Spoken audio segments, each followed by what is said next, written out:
Hey guys, CA Lalit Solanki here. So इस बार हम एक और वीडियो लेकर आए हैं स्कॉलरशिप को लेकर। इससे पहले भी चैनल पर बहुत सारे वीडियोस अवेलेबल है अलग अलग इन्फॉर्मेशन देने के लिए, और इन डेप्थ दूसरा वीडियो भी अवेलेबल है, बट उनकी रिकॉर्डिंग थोड़ी सी अलग है। And the first time about the scholarship video I am making this type of video, like मैं लाइव आपके सामने आऊँ, बिकॉज ये इंटरेक्शन ना कुछ अलग ही होता है। जो लैपटॉप स्क्रीन रिकॉर्डिंग से जो इंटरेक्शन का मजा नहीं आता है, वो लाइव के अंदर बात ना एकदम सही से पहुंचती। So that's why this time I have opted this way. Scholarship जो आज की डेट है 18 जनवरी, यहाँ पर क्या अपडेट है कि एक्सेस स्कॉलरशिप काफ़ी टाइम बाद, आखिरकार 6 महीने के वेट के बाद स्टार्ट हो चुकी है, और उसकी लास्ट डेट फिलहाल के लिए 15 फरवरी है। सो अगर आप स्कॉलरशिप देख रहे हैं कि नेक्स्ट एग्जाम के लिए आपको स्कॉलरशिप चाहिए, तो अभी ये टाइम है, आप अपना फॉर्म फिल कीजिए, और उसके बाद आप जैसे आपको स्कॉलरशिप ग्रांट होती है तब आप रजिस्ट्रेशन कर सकते हैं। गाइस, एकदम बेसिक से जाऊंगा मैं इस वीडियो के अंदर। उससे पहले मैं आपको बता देना चाहूंगा कि अगर आप स्कॉलरशिप लेने के लिए हाई चांसेस चाहते हैं, या अगर आप चाहते हैं कि आपको कंप्लीट इंफॉर्मेशन मिले, तो yes, you are on the correct way. आप ये वीडियो कंप्लीट देख लिए, और मेरा प्रॉमिस रहेगा कि आपको स्कॉलरशिप के बारे में कंप्लीट इंफॉर्मेशन, पूरा नॉलेज हो जाएगा।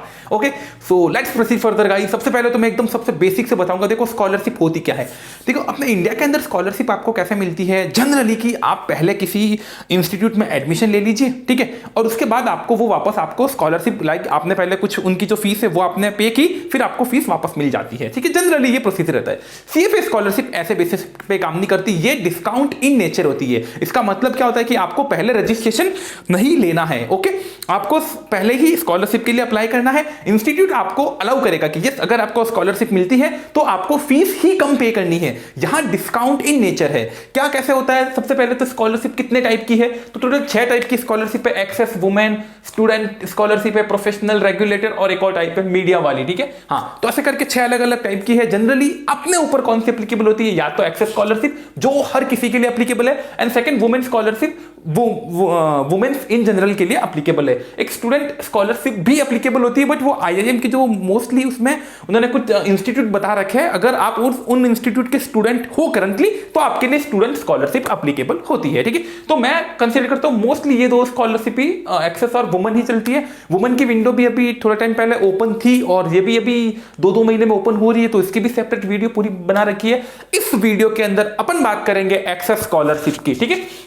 तो सबसे पहले आइए, एक्सेस स्कॉलरशिप क्या होती है, किन किन को मिल सकती है। गाइस, ईच एंड एवरीवन, जो भी each and everyone can apply for this. कोई क्राइटेरिया नहीं है, सिर्फ क्राइटेरिया ये जनरली रहता है कि आप फाइनेंशियली इस प्रोग्राम को अफोर्ड नहीं कर सकते हो। आप उसमें फिर आप मैन हो या वोमेन हो, कोई फर्क नहीं पड़ता, एवरीवन कैन अप्लाई, ठीक है। तो सबसे पहले इसका फायदा क्या मिलेगा। देखो, इन जनरली अगर आप सीएफए प्रोग्राम के लेवल 1 को रजिस्टर करवाना चाहते हो, तो आपको $1150 $1150 वो आपको पे करना पड़ता है, ठीक है। ये मेयर मिनिमम फीस होती है। ये भी क्या होती है कि 6 महीने अराउंड एक टाइम से पहले करवाते तो ये, और वो टाइम अगर वो डेट निकल जाए तो उसके बाद ये बढ़ के $1400 हो जाती है। तो मिनिमम आपको $1150 तो देना होता है। सर, अगर स्कॉलरशिप से क्या फायदा मिलेगा। मान लो किसी बच्चे को एक्सेस स्कॉलरशिप ग्रांट हो जाती है, और बहुत सारी हुई है, जैसे मैंने भी स्कॉलरशिप का लेवल 1 के लिए मैंने भी स्कॉलरशिप अप्लाई की, तो मैं भी स्कॉलरशिप के थ्रू आया हूं, और उसके बाद काफी स्टूडेंट्स को गाइड किया, तो वो भी स्कॉलरशिप के थ्रू आए हैं। इसमें क्या होगा, अगर आपको एक्सेस स्कॉलरशिप मिल जाती है, तो आपको $1150 पे करने की कोई जरूरत नहीं। आपको सिर्फ और सिर्फ $250 पे करना है। मतलब सीधा से सीधा 60 से 70 हजार, 60 to 70,000 का सीधा के सीधा डिस्काउंट मिलता है। ये बेनिफिट आपको मिलता है। अगर आप फाइनेंशियली अफोर्ड प्रोग्राम को नहीं कर सकते, तो इतना बड़ा डिस्काउंट आपको, ह्यूज डिस्काउंट इंस्टीट्यूट की तरफ से मिलता है, ठीक है। 2 कोर्स 90,000 के आसपास पहुंचता है, वो 20,000 के आसपास में खत्म हो जाता है। तो देख लीजिए, 60-70 हजार का बेनिफिट सीधा के सीधा है। सीधे फतेह की बात पे आते हैं कि अभी जो स्कॉलरशिप का करंट अभी आज के टाइम में क्या चल रहा है, तो अभी विंडो ओपन है, और ये विंडो 15 फेब तक जाकर 15 फेब इसकी लास्ट डेट है, वहां तक ये विंडो रहेगी। उसके बाद वापस बोले कि वो 1-2 महीने बाद फिर से ओपन होगी। बट अगर आप चाहते हो नेक्स्ट एग्जाम के लिए, तो अभी अप्लाई कर लीजिए। क्वेश्चन आता है, अगर स्कॉलरशिप मेरे को ग्रांट हो जाती है, तो मैं कौन कौन से एग्जाम के लिए अपीयर हो जाता हूं। देखो गाइस, सबसे पहले तो क्या है कि इन्होंने इस बार बोला है कि मार्च के एंड तक ये लोग रिस्पांस देने का ट्राई करेंगे। बाकी जब भी रिस्पांस आता है ना, तो उसके अंदर जनरली क्या होता है, वो आपको 6 मंथ की वैलिडिटी देते हैं। जनरली लास्ट टाइम तक ये हो रहा था, ठीक है। अब लास्ट टाइम से इस बार में भी काफी चेंजेस है। लास्ट टाइम ये लोग ना जैसे रेफरेंस मांग रहे थे, इस बार ये फॉर्म में रेफरेंस भी नहीं मांग रहे।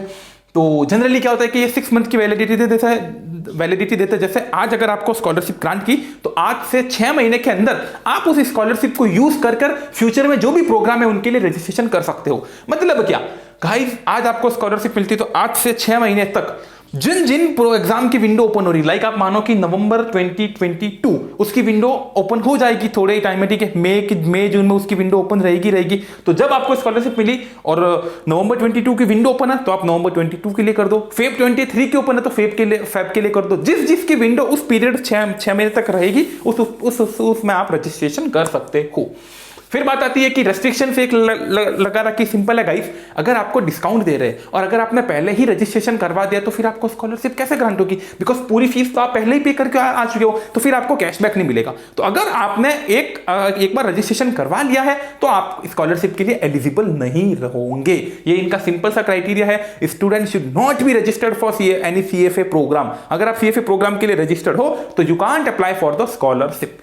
ओके, देन चलता एप्लीकेशन। सर क्या इसकी एप्लीकेशन है? अगर as compare to Indian society की जो स्कॉलरशिप की एप्लीकेशन होती है, बहुत बड़ी बड़ी एप्लीकेशन होती है, 8 10 20 पेज की पूरी इंफॉर्मेशन मांगते हैं। ये USA बेस्ड कल्चर है। यहां पर एप्लीकेशन जो फॉर्म है वो सिंपल सा 2 पेज का है। उसमें भी वो फॉर्म इतना सिंपल है कि आपको 5 मिनट लगेगा पूरा फॉर्म भरने में, ठीक है।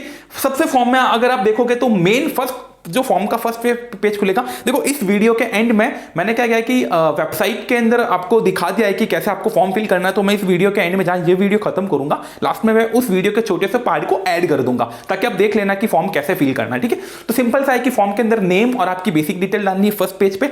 सेकंड पेज पे आपको पूछेंगे कि आपकी इनकम क्या है और आपके असेट्स क्या है, ठीक है, फैमिली की टोटल वो लोग वहां पर पूछते हैं। एंड देन एक कंटेंट आपसे पूछते थे कि how you are different from the other. Guys एक लाइन खड़ी है, 100 बंदे उसके अंदर खड़े हैं, मेरे को उसमें से मान लो 5 बंदे लेने हैं, तो मैं किन 5 बंदों को लूंगा? जो 5 बंदे सबसे अलग होंगे, जो हटके रहेंगे, जो जिनकी मेरी जरूरत रहेगी।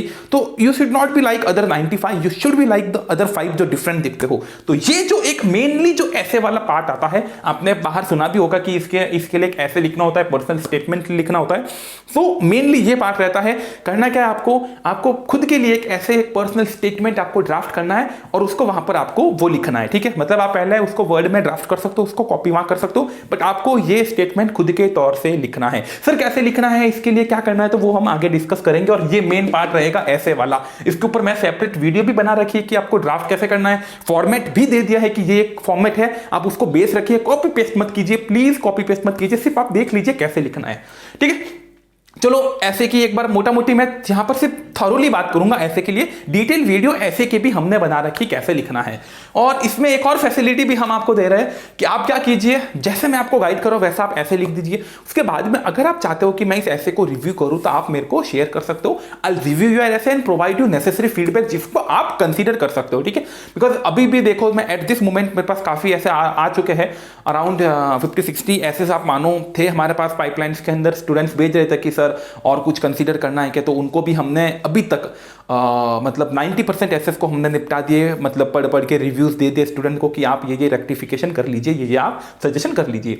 5-6 पॉइंट के ऊपर ऐसे लिखना है। ऐसे में आपको आपका एकेडमिक बैकग्राउंड बताना है, इंटरेस्ट इन कोर्स है इसमें वो बताना है, फाइनेंस इन नीड बताना है कि देखो हाँ यार मेरे पास सही में पैसों की कमी है इसलिए मेरे को ये स्कॉलरशिप चाहिए। कॉन्ट्रीब्यूशन टुवर्ड सोसाइटी, मांगने वाले तो बहुत सारे हो सकते हैं, देने वाले भी चाहिए। तो इंस्टीट्यूट इस मैटर को भी कंसीडर करता है कि आप हमसे स्कॉलरशिप लेने के लिए आ गए, दैट्स गुड, ठीक है, बट क्या आप भी सोसाइटी को कुछ कंट्रीब्यूट कर रहे हो तो वो भी आपको दिखाना है। एंड ऑब्स्टेकल्स यू फेस्ड, ऐसा नहीं है ना कि मैं एकदम सिंपल रोड पे चल के आ जाऊं। हाँ, कुछ मेरे रोड के ऊपर कुछ गड्ढे थे तो आपको उनको भी दिखाना है कि ये ऑब्स्टेकल्स मैं फेस करके आया हूं। तो ये कंप्लीट ये 5-6 पॉइंट के ऊपर एक ऐसे क्रिएट होता है। मैं आपको फिर से बताता हूं, इसके लिए सेपरेट वीडियो भी, उसकी लिंक मैं यहाँ पे दे दूंगा, तो आप देख लेना ऐसे आपको कैसे ड्राफ्ट करना है। और फिर से अगर आप चाहते हो तो आप हमसे रिव्यू भी करवा सकते हो, कोई चार्ज वार्ज कुछ नहीं है, सीधा आपको ऐसे हमको मेल करना है और हम रिव्यू करके उसमें दे देंगे। उसमें थोड़ा टाइम भी लग सकता है, ऐसा नहीं कि आपने अभी दिया शाम को बोलो कि sir reply, just give us the time. मेरे दूसरे असाइनमेंट भी होते हैं, उनको मैं टाइम अपार्ट फ्रॉम निकाल कर आई विल रिव्यू दोज ऐसे, ओके। देन उसके बाद कुछ कॉमन से डाउट रह जाते हैं। तो सबसे पहले ऐसे के लिए एक लाइन मैंने लिखी थी, no copy paste. Guys simple से आप मार्केट में देखोगे काफ़ी सैंपल्स अवेलेबल है। और देखो पहली बार मैंने भी कोई सैंपल नहीं दिया था, सिर्फ बताया था, बट लास्ट टाइम काफ़ी स्टूडेंट्स ने काफ़ी डिमांड की थी तो मैंने भी एक सैंपल इश्यू किया था। मैं फिर भी बोलूंगा कि सैंपल से कुछ भी कॉपी पेस्ट मत करो, कहीं से कोई लाइन कॉपी पेस्ट करो। सैंपल से सिर्फ आपको एक आइडिया लेना है कि लिखना कैसे है। आप खुद बैठिए, 1 दिन लगाइए, 2 दिन लगाइए, 3 दिन लगाइए, अपने दिमाग के घोड़े भगाइए और उसके बाद कुछ यूनिक निकाल के लेके आइए। फिर से मैं आपको ध्यान दिलाना चाहूंगा कि ऐसे के अंदर कुछ वर्ड्स ऐसे लिखिए, डिक्शनरी को आप घुमाइए, कुछ वर्ड्स ऐसे निकालिए जो वर्ड्स कॉमनली यूज नहीं होते हो, जो एकदम अलग से हो। लाइक कोई भी ऐसे को पढ़े तो वो उस वर्ड को सर्च करो, उसका मतलब देखना चाहे, ऐसा ऐसे आपको ड्राफ्ट करना है, ठीक है। तो कॉपी पेस्ट बिल्कुल मत करना। फिर सपोर्टिंग डॉक्यूमेंट्स, क्या इस एप्लीकेशन में कोई सपोर्टिंग डॉक्यूमेंट चाहिए? नहीं, एक भी सपोर्टिंग डॉक्यूमेंट नहीं चाहिए, कोई इनकम स्टेटमेंट नहीं, कोई भी आपको ऐसे की पीडीएफ कुछ नहीं अपलोड करना है, आपको कोई सपोर्टिंग डॉक्यूमेंट नहीं चाहिए। पासपोर्ट, स्टूडेंट का डाउट रहता है कि जब मैं अप्लाई कर रहा हूं तब मेरे पास पासपोर्ट होना चाहिए। गाइस, रजिस्ट्रेशन का एक इनका ये रहता है, क्राइटेरिया है कि जो भी स्टूडेंट है उसको पासपोर्ट हेल्ड करना होता है, ठीक है। एक वैलिड पासपोर्ट, इंटरनेशनल पासपोर्ट आपके पास होना चाहिए, वो है at the time of registration, और स्कॉलरशिप के टाइम पे नहीं। तो आज आपके पास पासपोर्ट नहीं, still you can apply for scholarship, ठीक है। उसकी जरूरत नहीं अभी, उसकी जरूरत रजिस्ट्रेशन के टाइम आएगी। एडिशनल बेनिफिट क्या है? एडिशनल बेनिफिट कई बार ये होती है कि स्कॉलरशिप का वेट करते करते आप नेक्स्ट अटेम्प्ट की डेडलाइन चूक जाते हो, तो इंस्टीट्यूट आप लोगों को, अगर आपकी एप्लीकेशन रिजेक्ट होती है तो भी आपको कुछ बेनिफिट दे देता है कि ये काम करो। मान लो 1150 एक नियर अटेम्प्ट आ रहा, उसकी $1150 ये है फीस, ठीक है। लेकिन स्कॉलरशिप मैंने अप्लाई किया, 2-3 महीने लगा, डिसीजन नहीं आया, तब तक ये 1150 की विंडो बंद हो गई, तो अब आपको $1400 देने पड़ेंगे। तो इसकी वजह से आपको $250 का लॉस हो रहा है। तो इंस्टीट्यूट वो आपको बियर कर देता है। अगर आपको स्कॉलरशिप मिली तब तो आपको 250 पे करना, तब तो ना 1150 ना 1400, 250 पे करना। स्कॉलरशिप नहीं मिलती तो फिर आपको 1400 पे करना, तो इंस्टीट्यूट उसको कंपनसेट कर देता है कि आप एक काम करो, आपको ऑप्शन देंगे 1150 से ही आप रजिस्ट्रेशन कर लो, ठीक है। Reference in form, last time तक रहता था कि आपको 2 प्रोफेशनल रेफरेंस देने पड़ते थे। इस बार ऐसे फॉर्म में कुछ नहीं है, कोई रेफरेंस देने की जरूरत नहीं है। लेवल 1 लेवल 2 साइमल्टेनियसली अप्लाई कर सकते हो कि लाइक मैं भी लेवल 1 का एग्जाम दे रहा हूं, क्या मैं लेवल 2 के लिए स्कॉलरशिप अप्लाई कर सकता हूं? इंस्टीट्यूट को लेकर इस पॉइंट को लेकर मैंने काफी मेल एक्सचेंज किए थे इंस्टीट्यूट के साथ में। वहां से कंक्लूजन ये निकलता है कि साइमल्टेनियसली आप अप्लाई नहीं कर सकते हो। अगर आप एक लेवल में रजिस्टर्ड हो तो दूसरे लिए नहीं कर सकते, बिकॉज इंस्टीट्यूट की स्कॉलरशिप की बेसिक डेफिनेशन ये है कि if you are registered for, you should not be registered for any programme. Level 1 के लिए रजिस्टर्ड हो तो 2 के लिए अप्लाई नहीं कर सकते हो। तो ये पूरा वीडियो के अंदर रह गया। और उसके बाद लास्ट कंसर्न आता है, देखो इन्फॉर्मेशन तो हर कोई दे देता है, ठीक है, वेबसाइट से इन्फॉर्मेशन निकाली, बट यहां पर मैंने कुछ और जैसे ये वाली इन्फॉर्मेशन निकाली आपके लिए। बट इन्फॉर्मेशन के बाद में ये रहता है कि एक हेल्पिंग हैंड प्रोवाइड करना, कि इट्स ओके, आपको कुछ भी डाउट हो हमसे पूछे। तो ये एक और हमारा पॉइंट रहेगा कि आपको कोई भी स्कॉलरशिप से रिलेटेड डाउट हो, आप आइए, हमसे कनेक्ट होइए। मैं आपको उनके आंसर्स दूंगा। 2-3 मोड मैंने ओपन कर रखे। सबसे बेस्ट मेल, जैसे सबसे पहले है ईमेल का, आप हमको ईमेल कर सकते हो अपना स्टेटमेंट भी रिव्यू के लिए, कुछ डाउट हो वो भी डाउट तो आप कमेंट करके भी पूछ सकते हो। देन सेकंड है @सोलंकी ललित, ये टेलीग्राम आईडी है जो मैंने पब्लिकली दे रखी है, आप यहाँ पे भी मेरे को मैसेज डाल सकते हो। और ये t.me CFA नवंबर 21 ये नवंबर 21 का एक चैनल बना रखा था, ठीक है। तो उसके लिए ये एक टेलीग्राम चैनल आईडी है, आप यहाँ भी इसको भी ज्वाइन कर सकते हो। यहाँ पे भी काफ़ी स्टूडेंट ज्वाइन हो रहे हैं, वहाँ पे भी आप अपने डाउट्स को पूछ सकते हो। सो डाउट के ये 3 तरीके हमने आपको दे रखे, आप इनसे जो भी डाउट, और चौथा कमेंट वाला ऑप्शन तो है ही, आप यहाँ पे भी डाउट पूछ सकते हो। So that's all from my side about the scholarship. Guys, पूरी कंप्लीट इंफॉर्मेशन आपको दे चुके हैं। इसके अलावा कोई भी डाउट हो आप बेझिझक आइए, हमसे पूछिए, हम प्रोवाइड वो करेंगे। और अभी मेरा आपको यही सजेशन है कि एज सुन एज पॉसिबल आप स्कॉलरशिप के लिए अप्लाई कर दो। और इस वीडियो के एंड में अब मैं एक छोटा सा पार्ट आपको वेबसाइट के ऊपर आपको कैसे मतलब फॉर्म भरना है वो मैं ऐड कर लूंगा यहाँ पर। तो that's all from my side. Thank you so much.